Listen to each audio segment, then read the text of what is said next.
राधे राधे भक्तों, आज हम सुनेंगे मोहिनी एकादशी व्रत कथा। कहते हैं कि जब समुद्र मंथन हुआ तो भगवान विष्णु ने मोहिनी का रूप धारण करके असुरों को अपने मोह में फंसा लिया और अपनी मोह के जाल में फंसाकर सारा अमृत देवताओं को पिला दिया था। कहते हैं जिस दिन भगवान विष्णु ने मोहिनी रूप धारण किया था उस दिन वैशाख शुक्ल पक्ष की एकादशी तिथि थी।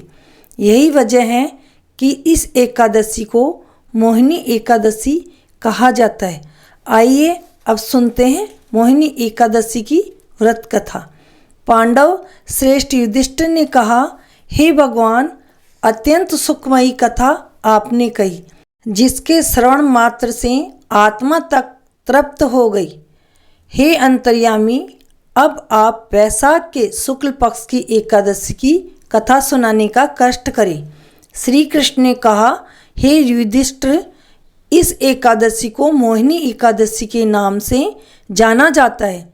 इस व्रत के करने से समस्त पाप नष्ट होने के साथ साथ सांसारिक मोह माया से भी छुटकारा मिल जाता है।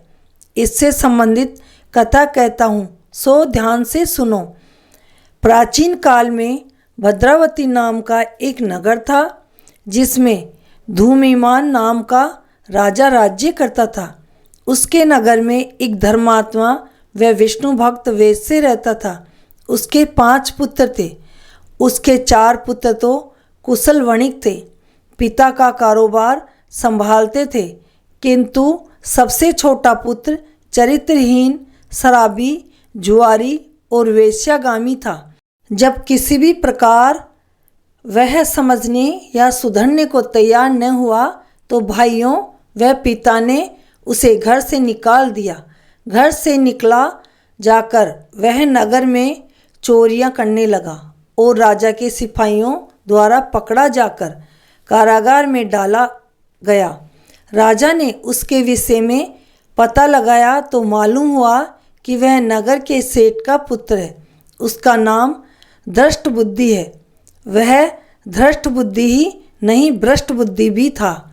वह लंपट, दुराचारी और दुष्चरित्र है। वह अपने घर से निष्कासित भी है। तब राजा ने उसे देश निकाला दे दिया। देश से निकाला जाकर वह जंगल जंगल भटकने लगा। पेट की आग बुझाने के लिए कभी जंगली फल, कभी किसी जीव जंतु को मार कर खाने लगा। भटकते भटकते वह एक दिन ऋषि कौंडिन्य के आश्रम में पहुंच गया। उसने ऋषि को अपनी दीनहीन दशा का सब हाल सच सच कह सुनाया। सुनकर ऋषि ने कहा, तुम वैशाख शुक्ल एकादशी का व्रत करो। इसका नाम मोहिनी एकादशी है। इसके करने से तुम्हारे सब पाप नष्ट हो जाएंगे।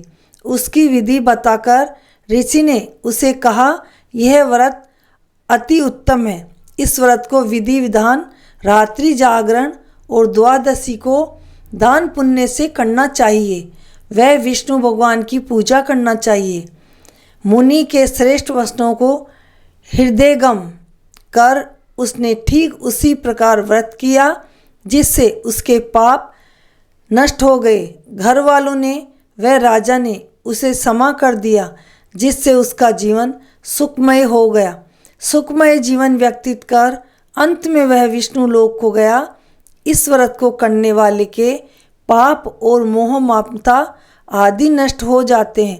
वह अनंत व अक्षय पुण्य की प्राप्ति होती है। कथा के सुनने या सुनाने से भी अनंत सौभाग्य की स्वतः ही प्राप्ति होती है और अखंड सौभाग्य मिलता है। बोलो विष्णु भगवान की जय। भक्तों, आपको ये कथाएं कैसी लगती है कमेंट करके ज़रूर बताएं और चैनल को सब्सक्राइब नहीं किया है तो सब्सक्राइब करें ताकि ये कथाएं जो हम आपके लिए लेके आते हैं वो सबसे पहले आप तक पहुँचे और आप इन कथाओं का लाभ उठा सकें। राधे राधे, जय श्री कृष्णा।